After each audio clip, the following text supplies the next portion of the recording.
जय श्री कृष्णा। मैं हूँ सुरभि और सुरभि's वर्ल्ड में आप सभी का स्वागत है। तो कैसे हैं आप सब? मैं ठीक हूँ और मैं बनाने वाली हूँ आज भिंडी छोले और भटूरे की रेसिपी। तो चलिए शेयर करती हूँ आप सबके साथ भी। और अगर वीडियोस पसंद आती है तो प्लीज़ लाइक करना बिल्कुल ना भूलें। अगर आप भूल जाते हैं तो फटाफट से अभी लाइक कर दें। और अगर मेरे न्यू व्यूवर हैं तो फटाफट से चैनल को सब्सक्राइब कर दीजिए, ताकि जो भी मैं आगे वीडियोस डालूँ वो आपको उसकी अपडेट मिलती रहे। तो आज मैंने ले लिए हैं थोड़े से काबुली चने, जिसे मैंने रात भर भिगो के रखे थे। ये अच्छे से भीग चुके थे। तो यहाँ पर मैंने कुकर में डाल करके उसमें थोड़े से नमक डाले, चाय पत्ती का पानी उबाल लिया और चाय पत्ती के पानी डाल के कुकर में मैंने 6-7 विसल होने के लिए रख दिए। यहाँ पर जब तक कुकर में काबुली चने हो रहे तब तक चलिए तैयारी कर लेते हैं अपने भटूरे की। तो भटूरे के लिए मैंने ले लिया है 300 ग्राम के लगभग मैदा और 50 ग्राम के लगभग सूजी। थोड़ा सा डाल लिया है अकॉर्डिंग टू टेस्ट नमक। और यहाँ पर मैं आज गूंदने वाली हूँ भटूरे को सोडा वाटर से, क्योंकि मैं इंस्टेंट भटूरे बनाने वाली हूँ। तो मुझे सोडा वाटर से बेस्ट कुछ नहीं लगता। अगर आप दही वाले यूज़ करते हैं भटूरे बनाते हैं तो भी उसमें खमीर जल्दी से नहीं उठता है। इसलिए मुझे इंस्टेंट बनाने के लिए और फूले फूले भटूरे बनाने के लिए सबसे बेस्ट ऑप्शन सोडा वाटर लगता है। तो यहाँ पर मैंने लगभग 350 ग्राम्स मेरे पास आटा है। इसको गूंदने के लिए लगभग 1.5 ग्लास के लगभग सोडा वाटर यूज़ हुआ। आप जब भी बनाते हैं तो ग्लास में करके बनाएं, ताकि मेजरमेंट आपको अच्छे से मिल सके। अगर हम बॉटल से यूज़ करते हैं तो कभी कभी होता है क्या है कि ज़्यादा सोडा वाटर पड़ जाता है, जिससे कि मैदा बहुत ज़्यादा गीला हो जाता है। इसलिए मैंने इस तरह से गूंदा। और इसको थोड़ा मीडियम टेक्सचर में गूंदेंगे जब भी आटे को गूंदेंगे।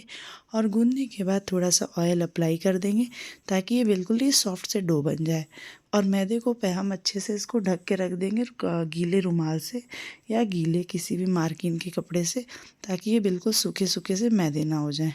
अब हम तैयारी करने वाले हैं छोले के मसाले की, जिसके लिए मैंने ग्राइंडिंग जार में ले लिए हैं लगभग 2 से 3 प्याज, 10-12 कलियां लहसुन की, लगभग 2 इंच का अदरक मैंने ले लिया था। उन्हें भी फाइनली चॉप करके मैंने इसमें डाल दिया। और 1 मिर्च डाली, क्योंकि मुझे ज़्यादा इसमें स्पाइसीनेस नहीं चाहिए थी। अगर आप ज़्यादा इसको तीखा बनाना चाहते हैं तो मिर्च डाल लीजिएगा। और फिर मैंने डाल दिए हैं और थोड़े से मैंने कढ़ाई में ऑयल डाल दिए हैं लगभग 2 बड़े चम्मच के करीब। फिर मैंने इसमें डाल दिया जीरा। जीरा जैसे ही क्रैकल होगा हम इसमें एक तेज पत्ता डाल देंगे, यानी कि बे लीफ। उसके बाद मैंने यहाँ पर डाल दिया हींग। हींग अच्छे से क्रैकल हो ही रहे तब से मैं धनिया जो है, खड़ी धनिया होती है, उसे मैं हल्का सा कूट लूँगी। कूट करके इसमें डाल दूँगी। और खड़ी धनिया से बहुत ही अच्छा सा स्वाद आने वाला है। आप इसे ज़रूर ट्राई करिएगा। फिर जो मैंने बना के रखा था ग्राइंडिंग जार में, जो करके रखा हुआ था मसाले सारे प्याज वाले, प्याज अदरक लहसुन और मिर्च का, वो मसाले मैं इसमें डाल लूँगी। इसे अच्छे से भून लेंगे। जब ये ब्राउन हो जाएगा तब हम इसमें हल्के से मसाले डालेंगे। और मेरा मानना है कि जब हम मसाले भूनते हैं तभी नमक डाल देना चाहिए, सारे मसाले डाल देने चाहिए। जैसा कि आप देख रहे हैं इसका जो पानी था, मॉइस्चर था, वो सारा जल चुका है। तो अब ये सही स्टेज है। इसी स्टेज पे यहाँ पर मसाले डालने की ज़रूरत है।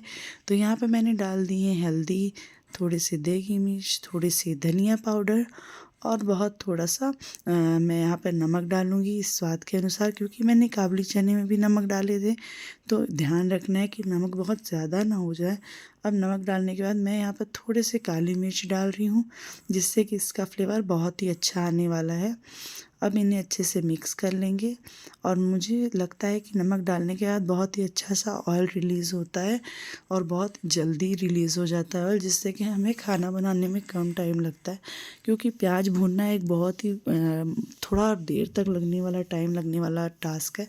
तो जल्दी ही भून जाते हैं प्याज, तो थोड़ी आसानी हो जाती है काम करने में, खाना जल्दी बनाने में। अब मसाले मैंने डाले थे तो मसाले जले ना, उसके लिए मैंने थोड़ा सा यहाँ पर पानी डाल दिया है।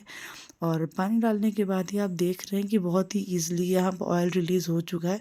तो मैंने यहाँ पर लगभग 4 मीडियम साइज़ के टमाटर ले लिए थे, उसे अच्छे से ग्राइंडिंग जार में पीस लिया था। और वैसे तो मैं कट करके भी डालती हूँ अगर नॉर्मल छोले बनाते हैं, लेकिन पिंडी छोले का जो टेक्सचर होता है वो थोड़ा क्रीमी और जो काबुली चने होते हैं ना, उसमें एकदम अच्छे से लपेटा हुआ हो, उसके जो क्या कहते हैं, जो ग्रेवी होती है ना, बिल्कुल ऐसी इस थोड़ी थिक ग्रेवी होनी चाहिए। तो इसलिए इसे ऐसे बनाते हैं। तो यहाँ पर जब तक टमाटर हो रहा था, यहाँ पे मैंने भटूरे के बनाने के लिए ऑयल रख दिया था। ऑयल गरम हो रहा है, तब तक हमारे ऑलमोस्ट ये भी तैयार हो चुके हैं। और मैं अब इसको अच्छे से भूनने के बाद अब इसको डायरेक्ट कुकर में ही डालने वाली हूँ, क्योंकि मैं मसाले जब भी भून लेती हूँ उसके बाद मैं एक सीटी ज़रूर लगाती हूँ, ताकि जो बचे कुचे जो भी इसमें कसर रह गई हो, चाहे चने में हो या फिर जो पकने में जो भी थोड़ा बहुत कसर रह गई हो, वो पूरी हो जाए। और आप देख रहे होंगे कि कुकर में जो ब्लैक ब्लैक सा लगा है, देख के डरिए मत, ये कुछ नहीं, ये चाय पत्ती के स्टेन है, जो कि मैंने चाय पत्ती का पानी स्टार्टिंग में डाला था, ये उसी के स्टेन है। अब यहाँ पर मैं सारे जो है मसाले उसे वेस्ट नहीं करूँगी, और जो ग्रेवी थी उसी को उसमें डाल करके अच्छे से निकाल दूँगी। और यहाँ पर मैंने थोड़ा सा पानी डाल के भी इसको अच्छे से खंगाल करके डाल दिया था, ताकि बिल्कुल भी ज़ीरो वेस्टेज हो हमारे मसालों की। यहाँ पर ऑलमोस्ट तैयार हो चुके हैं छोले।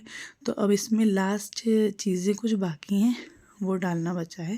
तो अब इसमें मैं डाल दूँगी थोड़े से अमचूर पाउडर और थोड़े से गरम मसाला, जिसकी मैं भी मैंने क्लिप लेनी मैं भूल चुकी होंगी, हाँ भूल चुकी थी। तो यहाँ पर मैंने अमचूर डालने के बाद धनिया भी नहीं डाला था। तो बस अब यहाँ पे जल्दी से मैंने क्लीनिंग प्रोसेस कर दी, क्योंकि मैं ये डिनर में बना रही थी, और डिनर में खाना बनाने की जो जल्दी होती है वो तो आप समझ ही सकते हैं। तो बस मैं यहाँ पर ऑलमोस्ट ये छोले तैयार हो चुके हैं।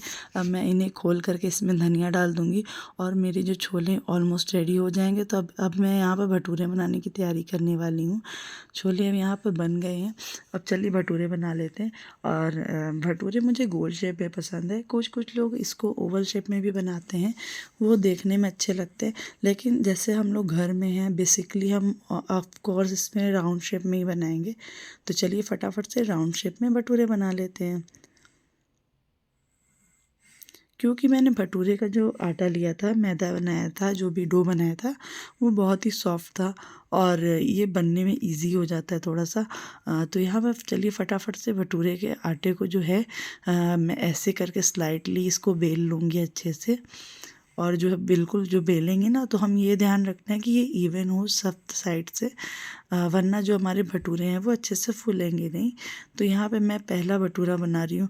और भटूरे बनाते टाइम एक डर तो ज़रूर लगता है कि पहला भटूरा और फूले ना, तो ये तो बहुत डर लगता है। तो चलिए फिंगर क्रॉस करते हैं, और चलिए पहले भटूरे को तेल में डालते हैं।